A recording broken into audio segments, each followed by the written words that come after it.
नमस्कार, आप देख रहे हैं एएनबी न्यूज और मैं आपके साथ सलोनी मलिक। न्यूज एट 12:30 में आपका स्वागत है। इस वक्त की बड़ी खबर से बुलेटिन की शुरुआत करते हैं।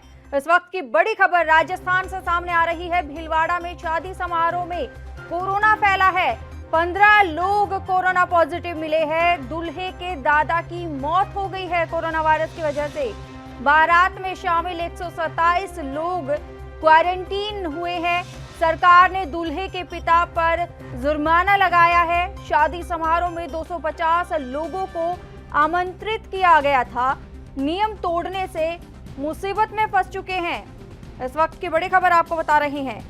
देश भर में कोरोना वायरस के मामले तेजी से बढ़ते जा रहे हैं। ऐसे में राजस्थान से एक चौंकाने वाला मामला सामने आया है।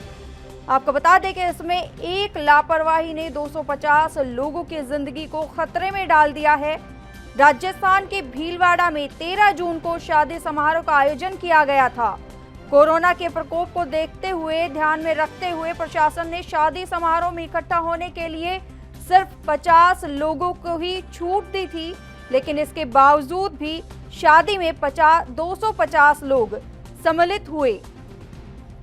वहीं आपको बता दें कि इसी के साथ ही 15 लोगों को की जो रिपोर्ट है वो कोरोना पॉजिटिव पाई गई है और दूल्हे के 75 साल के दादा मनोहर लाल की भी कोरोना वायरस के चलते मौत हो गई है।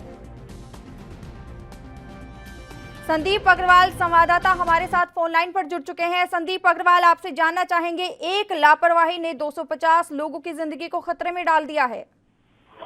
बिल्कुल सुनोनी, ये आप सही कह रहे हो कि भीलवाड़ा मॉडल जो कुछ समय पहले लॉकडाउन में या कोरोना का जब खैर अपने चरम सीमा पे था, उस समय बहुत चर्चा का विषय बना था। पूरे विश्व में इसकी चर्चा हुई थी, सराहना हुई थी। वहीं पे इस भीलवाड़ा में ही एक पिछले दिनों एक ऐसी घटना हुई जिसके कारण आज 250 लोगों की जिंदगी, या कहीं 250 लोगों की जिंदगी खतरे में पड़ गई है। ऐसे में भीलवाड़ा में एक 19 जून को शादी हुई थी, जहाँ पे 50 लोगों को इकट्ठा होने की या शादी में आने की अनुमति प्रदान की गई थी प्रशासन द्वारा। वहीं पे दूल्हे के पिता ने ज्यादा सेखी मारते हुए या यूं कहें कि अपनी दिमाग लगाते हुए 250 लोगों को इनवाइट किया, और 250 लोगों की इन्विटेशन आने के बाद जब वहां पे एकत्रित हुए तो दूल्हे सहित करीब 125, जो आज की 1 घंटे पहले की रिपोर्ट अपने पास, 125 जो बंदे हैं या ये कहें युवक है या आमजन है, वो कोरोना संक्रमित हो गए। वहीं पे दूल्हे के दादा की इस संक्रमण से मौत भी हो गई है। और आपको ये बताना है बहुत जरूरी, संदीप अग्रवाल, यहाँ पर सबसे बड़ा सवाल ये बनता है कि जब 50 लोगों को शादी समारोह में पहुंचने की अनुमति है, तो ऐसे में इतनी बड़ी लापरवाही यहाँ पर प्रशासन की ओर से भी नजर आ रही है कि 250 लोग शादी समारोह में शामिल हो जाते हैं। बिल्कुल सलोनी, ये बिल्कुल सही कह रहे हो कि जब प्रशासन द्वारा 50 लोगों को आने की अनुमति दी गई थी, बावजूद इसके 250 लोग वहाँ पे एकत्रित हुए। यहाँ पे स्थानीय प्रशासन ने कोई एक्शन नहीं लिया, या तो इसका मतलब साफ साफ जाहिर होता है कि या तो जो शादी समारोह आयोजित करने वाला आयोजन करता था वो या तो उच्च रसूखदार है, या फिर कहीं ना कहीं ये मिली भगत हो सकती है कि 250 लोगों की परमिशन, या फिर कोई छोटा खेल तो है नहीं और आमजन के सामने था, पूरे समाज के सामने था। प्रशासन ने ऐसे में कार्रवाई क्यों नहीं, ये सवाल इंसान खड़ा करता है। और जो आज स्थिति बनी हुई है राजस्थान में, ये बहुत गंभीर विषय बना हुआ है कि 250 लोगों की जान खतरे में पड़ी हुई है, वो बहुत चिंता का विषय है। लेकिन प्रशासन की कहीं ना कहीं लापरवाही सामने आई है, क्योंकि मुख्यमंत्री अशोक गहलोत लगातार भीलवाड़ा मॉडल को लेकर उत्साहित थे। लेकिन अब ये कहा जा रहा है आमजन द्वारा, ये कहा जा रहा है, यही मामला भीलवाड़ा से ही सामने आया है। बिल्कुल बिल्कुल, ये भी बात सही है कि अति उत्साहित हो गई सरकार। ये कहना कतई गलती होगा कि अति उत्साहित हुई, और वो अपनी लापरवाहियों को नजरअंदाज कर दिया उन्होंने। और सतर्कता जो थी, गाइडलाइन जारी थी, उनको भी दरकिनार करते हुए जो ऐसे कारनामे हुए हैं, या यूं कहें कि 250 लोगों की अनुमति हो, वहां 250 को संक्रमित होने का एक खतरा बना हुआ है, वो एक बहुत बड़ी चिंता का विषय है। मुख्यमंत्री अशोक गहलोत को इसमें तुरंत ही एक्शन लेना चाहिए। वहीं अगर बात करें, जो ये 250 लोग हैं, क्या ये शादी समारोह किसी होटल में मैनेज किया गया था या किसी फार्म हाउस में किया गया था? देखिए सर, जिस प्रकार से खबरें आ रही है, जो सूत्र जो हमारे हैं उनके द्वारा जो सूचना मिली है, वो एक मैरिज गार्डन था, वहाँ पे शादी समारोह आयोजित किया गया था। और वहाँ पे कुल मिला के ये कहें कि सोशल डिस्टेंसिंग विशेष रूप से गाइडलाइन की जो जारी की गई WHO द्वारा, तो उसमें ये भी लिखा है सोशल डिस्टेंसिंग, फेस मास्क, ये 2 चीज महत्वपूर्ण थी। लेकिन इनको भी दरकिनार किया गया वहाँ पे। और 250 लोग जो हैं, जो आम दिनों की तरह शादी समारोह में शिरकत कर रहे थे, वैसे नजारा वहाँ पे को देखने को मिला। क्योंकि हमारे जो संवाददाता जो हैं, उन्होंने साफ कहा है कि जिस प्रकार से शादी समारोह लग नहीं रहा था, ये कोरोना महामारी में जो परमिशन लेके जो आज एक सिस्टम चला हुआ है अलग से, वो मजाक में लिया गया है कोरोना को, और वहाँ पे जो नॉर्मल सी संदीप जो अग्रवाल, क्या गार्डन के मालिक पर या जो मैनेजर है उस पर कोई केस दर्ज किया गया है?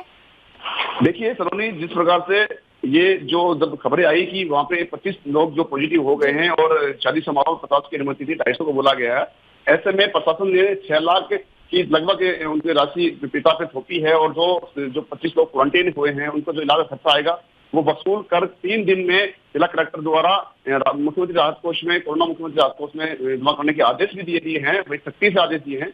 वहीं पे कलेक्टर ने ये भी साफ कर दिया है कि अगर आगे भी इसी परिवार से इसी मामले से जुड़े हुए कोई संदिग्ध पाया जाता है, उसका भी खर्चा संबंधित पिता का दूल्हे का पिता ही उसको वहन करेगा। और वहीं पे जो गार्डन मालिक है उससे भी पूछताछ जारी है, उसको भी कस्टडी में दिया गया था परसों, आज उसको छोड़ दिया गया है। सलोनी, ठीक है संदीप अग्रवाल, बहुत बहुत धन्यवाद हमारे साथ जुड़ने के लिए और ये तमाम जानकारी देने के लिए।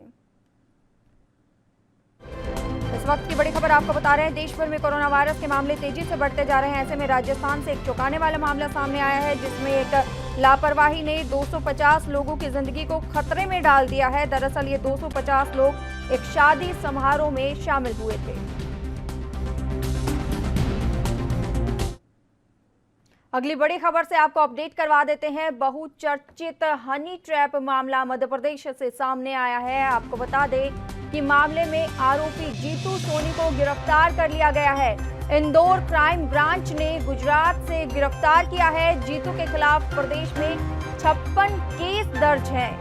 इस वक्त की बड़ी खबर आपको बता रही है मध्य प्रदेश से, जहां पर बहुचर्चित हनी ट्रैप मामला, इस मामले में आरोपी जीतू सोनी को गिरफ्तार किया गया है।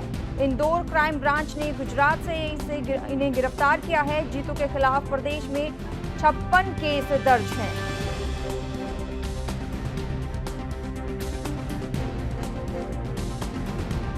आपको बता दें कि हनी ट्रैप मामले में कई नेताओं और अधिकारियों के वीडियो सामने लाकर सुर्खियों में आए। सांध्य अखबार के मालिक जीतू सोनी को गुजरात से गिरफ्तार कर लिया गया है। जीतू सोनी के भाई महेंद्र सोनी को पिछले दिनों क्राइम ब्रांच की टीम ने गुजरात से गिरफ्तार किया था। वहीं पुलिस के पहुंचने से पहले जीतू सोनी फार्म हाउस से फरार हो गया था, लेकिन इंदौर के डीआईजी ने जीतू सोनी को गिरफ्तारी की पुष्टि कर ली है।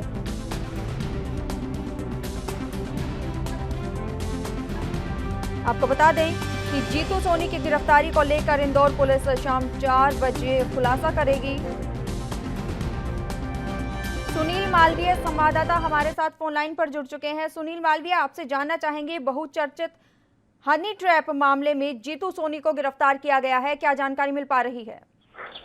जी देखिए सलोनी, मैं आपको बता दूं, पूर्ववर्ती कमलनाथ की सरकार ने युद्ध के लिए शुद्ध एक अभियान चलाया था। उस अभियान के तहत बहुचर्चित हनी ट्रैप कांड में कहीं ना कहीं जीतू सोनी का नाम आया था। तो कई दिनों से जीतू सोनी फरार चल रहे थे, लेकिन क्राइम ब्रांच की टीम ने 12 टीम बनाई और गुजरात में डेरा डाला और उनको गिरफ्तार कर लिया गया। कहीं ना कहीं हनी ट्रैप मामले में एक बड़ा रहस्य खुलने वाला है। जी सुनील मालवीय, आपसे जानना चाहेंगे, क्या इस मामले में और भी कड़ी सामने निकल के आ सकती हैं?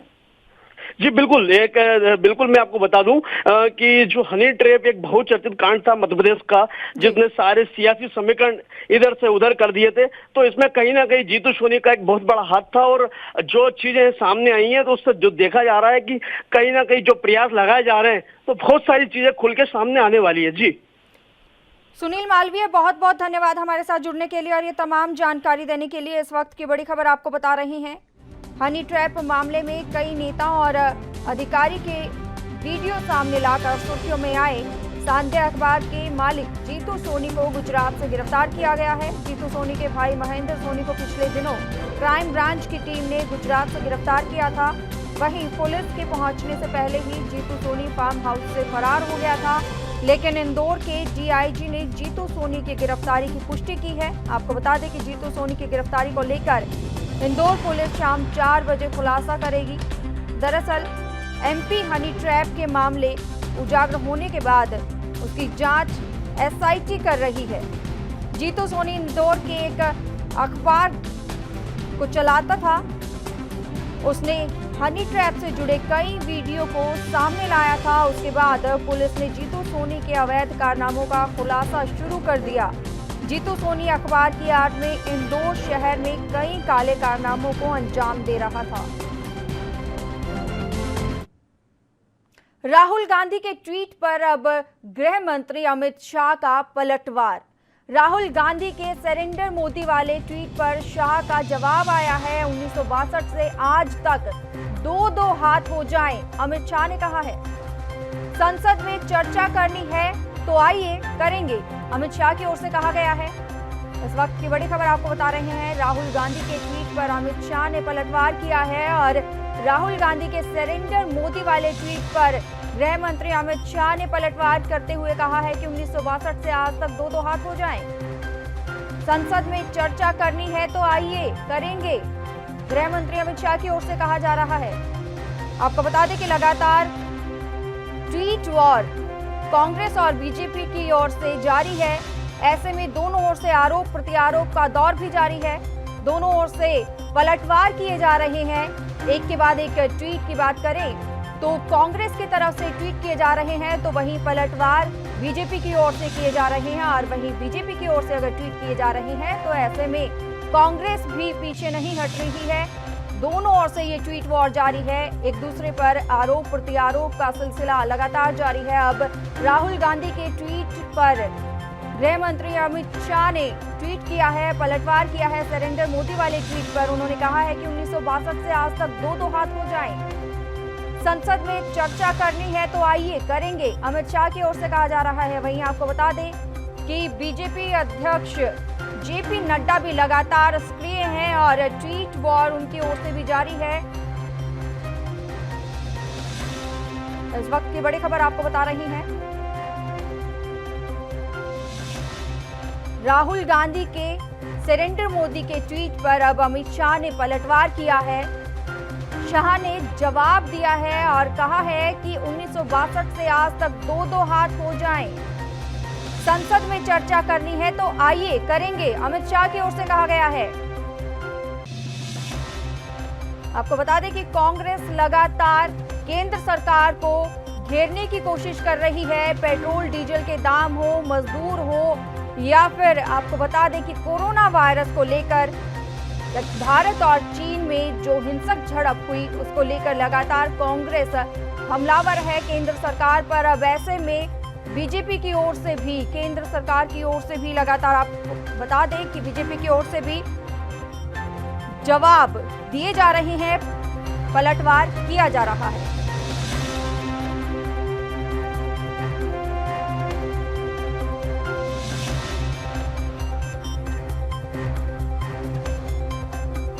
वक्त की बड़ी खबर आपको बता रही हैं। संसद में चर्चा करनी है तो आइए करेंगे, अमित शाह की ओर से कहा गया है। राहुल गांधी के ट्वीट पर अमित शाह ने पलटवार करते हुए कहा है कि राहुल गांधी ने जो सरेंडर मोदी वाला ट्वीट किया था उस पर बोले कि 1962 से आज तक दो हाथ हो जाएं, अमित शाह की ओर से कहा गया है।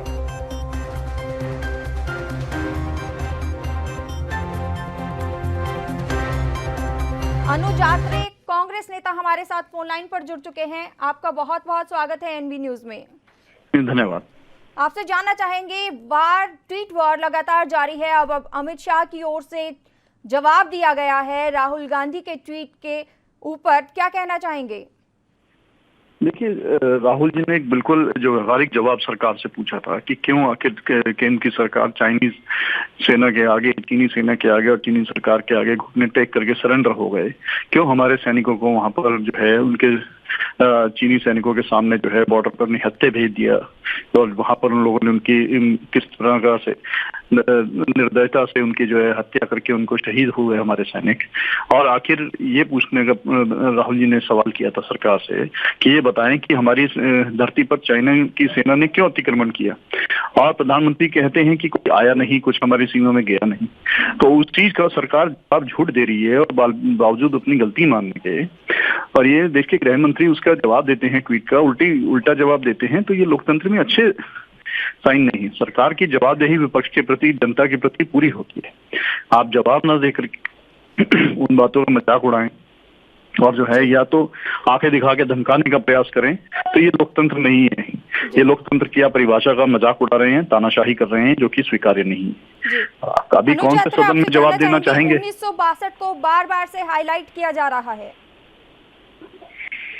लेकिन निश्चित तौर पे वर्तमान ये पहली ऐसी सरकार है कि जो अपनी कामयाबी को छुपाने के लिए बार बार इतिहास के पन्ने को खोल करके इतिहास के बारे में बताते हैं, लेकिन ये नहीं बताते कि 1962 में जब हमारी जो देश की चाइना से जब लड़ाई हुई थी तो उस समय का देश हमारा कितना हम लोग कमजोर स्थिति में थे। हम लोग नए नए आजाद हुए थे कुछ ही सालों पहले, 20 साल भी नहीं हुए थे हमें आजाद हुए हुए, और हमारे पास उस समय कोई इंफ्रास्ट्रक्चर नहीं था, कोई सैन्य साजो सामान इतने नहीं थे, मजबूत नहीं थे जितने की आज हम 70 सालों बाद हमारी सेना मजबूत है, देश सारा मजबूत है। और आप 1962 के देश से और आज 2020 के देश को कंपेयर करके अपनी उसी स्थिति में आज हम हैं क्या? और आप अपनी नाकामयाबी को जो है उस 2062 की नाकामयाबी से जो है तोड़ना चाहते हैं, तो ये बहुत बड़ी जो है सरकार की नाकामयाबी है। और एक जो गलत परिपाटी इन्होंने शुरू कर दी है कि जनता को जवाब नहीं देना, देश को जवाब नहीं देना, और अगर जवाब पूछा जाए तो पिछले 47 की बात करो, 75 की बात करो, 62 की बात करो कि उस समय ये हुआ था, तो आप इस समय भी वही करेंगे। जी अनुज यात्रे, अगर इसके अलावा और भी मुद्दों की बात की जाए तो लगातार बीजेपी की ओर से और भी मुद्दे उठाए जा रहे हैं, चाहे वो प्रधानमंत्री राष्ट्रीय राहत कोष की बात हो। देखिए, निश्चित तौर पे प्रधानमंत्री राहत कोष की बात इसलिए आई है क्योंकि बार बार जो है विपक्ष की तरफ से, कांग्रेस की तरफ से, देश की जनता की तरफ से पीएम केयर फंड के लिए हिसाब मांगा गया। उसका हिसाब तो दिया नहीं है, आज तक नहीं दिया है, लेकिन जनता का ध्यान भटकाने के लिए न जाने कौन कौन से जो है ये मामले निकाल करके, झूठ बना करके, कुछ जो है मिर्च मसाले लगा करके परोसने की कोशिश कर रहे हैं, बावजूद इसके कि अभी का अपना जवाब देना, अपना हिसाब नहीं दे रहे हैं। पीएम केयर फंड क्यों बना भी लिया तो कितना उसमें पैसा आया, कितना आपने उसको दिया? आज आप राजीव गांधी फाउंडेशन और कांग्रेस पर प्रश्न उठाते हैं। हम कहते हैं कि देखिए, अगर हमारे मन में किसी तरह का भी कोई गलत होता तो क्यों उसका जो हिसाब किताब देते, लेकिन आपकी भारतीय जनता पार्टी, आपकी आरएसएस, आपके और भी जितने फाउंडेशन हैं, उनका क्यों नहीं हिसाब दिया जाता? आप भी दीजिए अपना हिसाब। आप अपना हिसाब देंगे नहीं, अपना उसको पब्लिक डोमेन में लाएंगे नहीं। जिन लोगों के मन में चोर नहीं है, जिन्होंने अपना कर रखा है, उसमें जान जान के इस तरह से सच झूठ बोल करके उनको बदनाम करने की साजिश कर रहे हैं, तो ये अच्छी बात नहीं। जी अनुज यात्रे, बहुत बहुत धन्यवाद हमारे साथ जुड़ने के लिए और ये तमाम जानकारी देने के लिए। इस वक्त की बड़ी खबर आपको बता रहे हैं, राहुल गांधी के ट्वीट पर अब अमित शाह ने पलटवार किया है। वहीं बिहार से इस वक्त की बड़ी खबर आपको बता देते हैं, बिहार विधानसभा चुनाव से पहले आरजेडी को बड़ा झटका लगा है। प्रदेश उपाध्यक्ष विजेंद्र यादव का पार्टी से इस्तीफा। आरा के संदेश से 2 बार विधायक रही हैं, कहा नहीं रह गया था कोई विकल्प। इस वक्त की बड़ी खबर आपको बता रही हैं, बिहार से, जहां विधानसभा चुनाव से पहले आरजेडी को बड़ा झटका लगा है। प्रदेश उपाध्यक्ष विजेंद्र यादव ने पार्टी छोड़ दी है। आरा के संदेश से 2 बार विधायक रह चुके हैं। प्रदेश उपाध्यक्ष विजेंद्र यादव ने कहा है कि नहीं रहा था कोई विकल्प।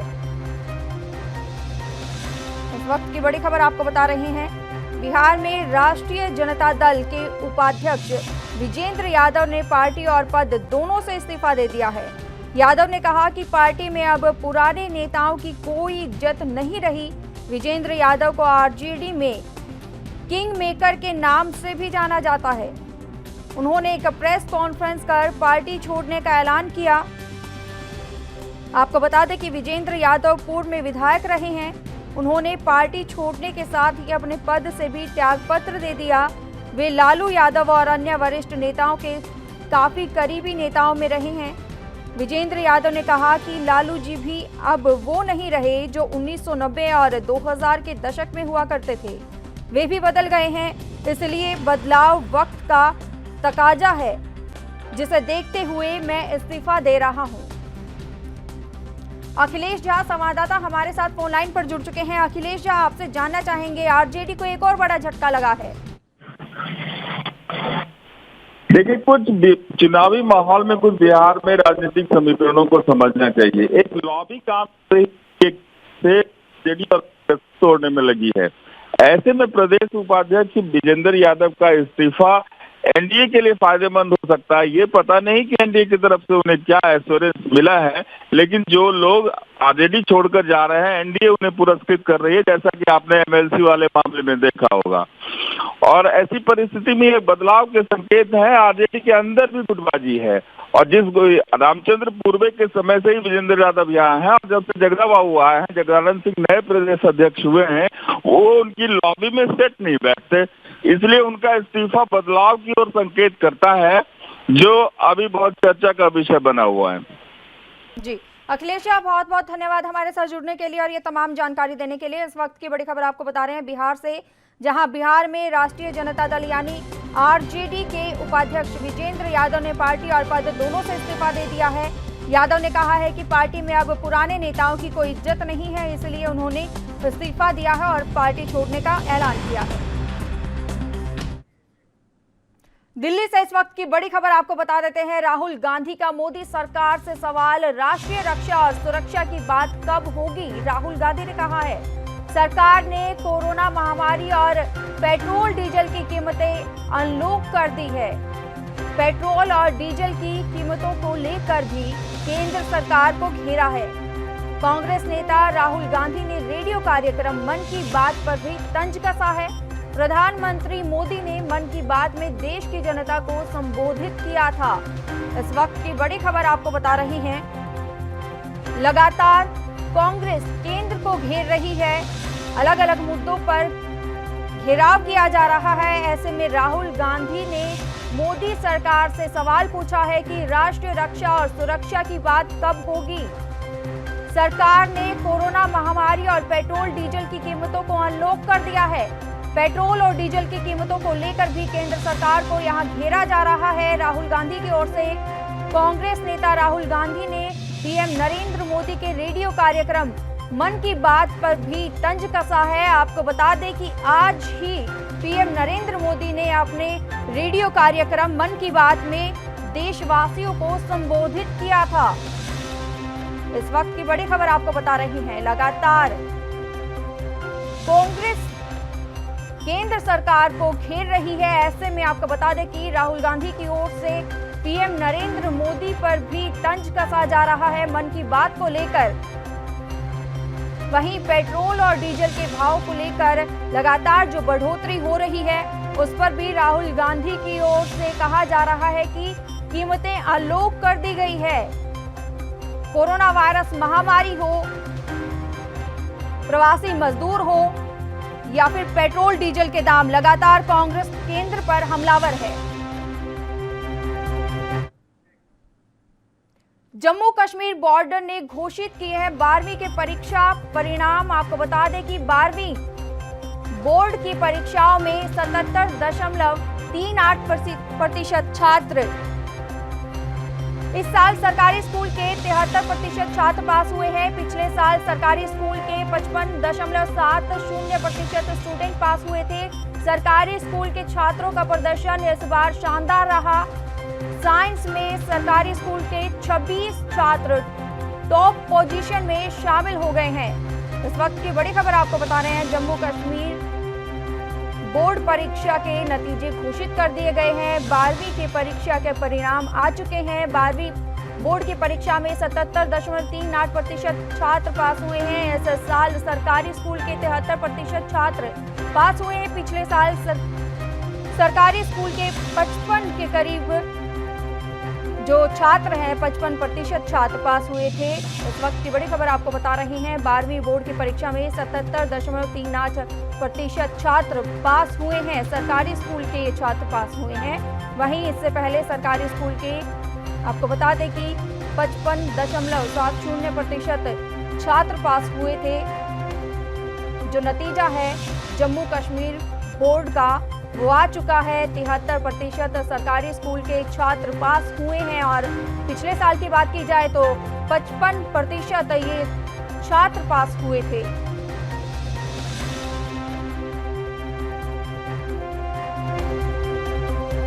इस साल सरकारी स्कूल के 73% छात्र पास हुए हैं। पिछले साल के मुकाबले देखा जाए तो इस बार की जो परिणाम परीक्षा घोषित की गई है उसमें अच्छे अंकों से छात्र पास हुए हैं। इस वक्त की बड़ी खबर आपको बता देते हैं, अंडमान निकोबार में भूकंप के झटके महसूस हुए हैं। रिक्टर स्केल पर 4.1 इसकी तीव्रता मापी गई है। लोग अपने बचाव के लिए घरों से बाहर निकले। पिछले कुछ दिनों में अलग अलग हिस्सों में भूकंप के झटके महसूस किए जा रहे हैं। इस वक्त की बड़ी खबर आपको बता रहे हैं, एक तरफ जहां कोरोना वायरस का कहर जारी है, ऐसे में प्रकृति अपने प्रकोप जो है वो देखा जा रहा है प्रकृति का। आपको बता दें कि अंडमान और निकोबार में भूकंप के झटके महसूस किए गए हैं और रिक्टर स्केल पर 4.1 इसकी तीव्रता मापी गई है। देश के कई हिस्सों में भूकंप के झटके आने का सिलसिला लगातार जारी है। आपको बता दें कि अंडमान और निकोबार में भूकंप के झटके महसूस किए गए हैं।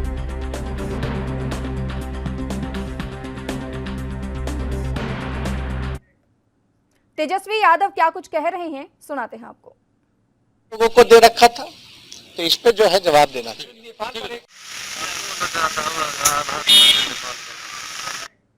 न्यूज़ एट 12:30 में इतना ही। देश और दुनिया की तमाम खबरों के लिए बने रहिए ANB न्यूज़ के साथ। नमस्कार।